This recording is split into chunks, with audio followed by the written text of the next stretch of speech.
Hi everybody, I'm Kate Salisbury and this is my friend Nick Villagra, and we're here from the Connecticut Science Center to give you a little bit of cool science. And history. So, have you ever seen the pyramids? Not in real life, but I've seen pictures. Yeah, well, you probably noticed that right, it's made of huge blocks. Yeah, those things look real big. Yeah, real big, real heavy. So what we're going to be investigating today is how the Egyptians could have moved these huge, heavy blocks all the way from a quarry over to where those pyramids are. That's something I never thought about. All right. Yeah, so we have little scale models of blocks, and because, you know, the Egyptians like cats, we thought we'd just add a little kitty cat on top of those blocks. I love it. So what I want you to try is taking that little pink string and just pulling straight across, and we'll see what happens to that sand. All right.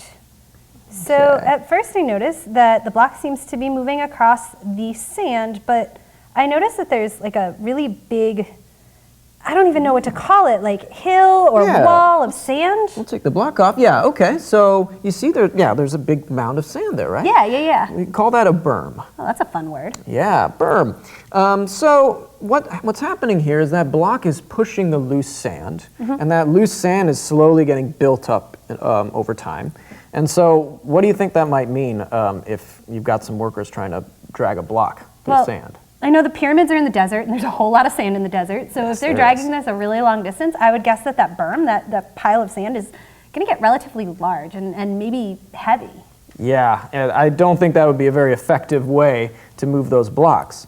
But the Egyptians had a little trick up their sleeves, and we're going to try that here. Okay, so tell us a little bit about this trick. Okay, so what I'm going to try doing is adding some water in front of the block, okay? Now, you can try this at home. You don't want to put too much. You just want to wet it very slightly, because if you put too much, you're going to end up just making like sandy mud. And that's not going to really Kind of like quicksand, right? Like you just kind of sink right in? Yeah, you just sink right to the bottom. So just a little bit of water. All right, so that's pretty good. Okay. And now I'm going to do the same thing that you did, and let's see if there's any difference in how the sand behaves. Oh, that's cool. All right, yeah. So if we take that out there, started to make it at the end, but right before it got to the edge of this loose sand, all right, you see how... It's a much smaller berm, a much smaller wall of sand that you have than I do. Right, and so what's going on here is that the sand is getting sort of stuck together. The water is acting kind of like sand glue. Oh.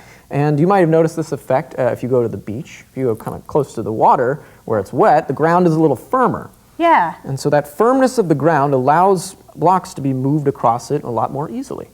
That is so smart. Yeah, and in fact, archaeologists have found pictures, tomb art, that shows workers pouring a liquid in front of a sled. So that gives archaeologists a pretty good idea that that's probably how they might have moved some of these heavy blocks. Nick, this is so awesome. It's always cool when science and history can intersect and we can learn more about people that came before us.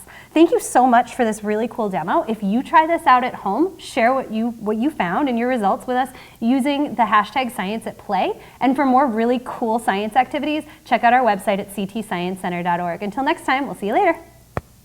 If you are enjoying this activity, please support the Connecticut Science Center by making a donation.